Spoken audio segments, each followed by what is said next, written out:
దేశం మొత్తాన్ని కబళిస్తున్న భారతీయ జనతా పార్టీ దక్షిణ భారతదేశంలో పాగా వేయటానికి ప్రణాళికలు రచిస్తోంది.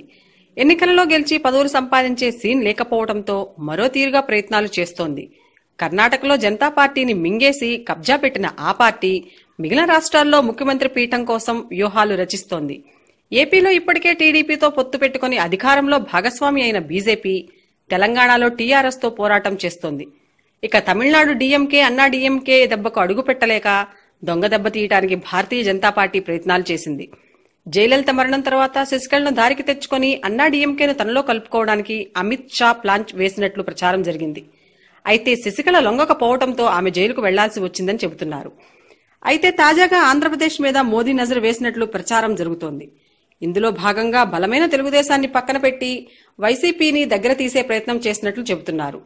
మొత్తంగా జగన్ను తమలో విలీనం చేసుకోవడానికి బీజేపీ అధినేత అమిత్ షా స్కెచ్ గీశారని అంటున్నారు.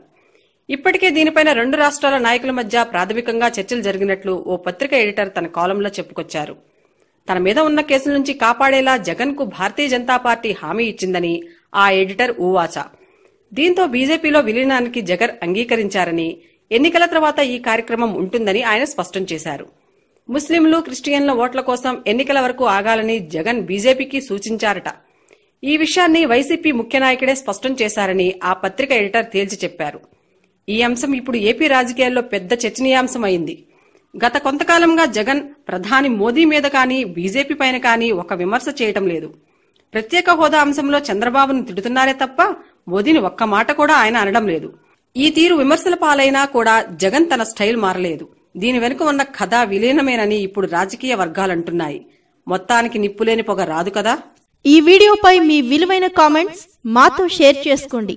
సబ్స్క్రైబ్ చేసుకోవటం మర్చిపోకండి.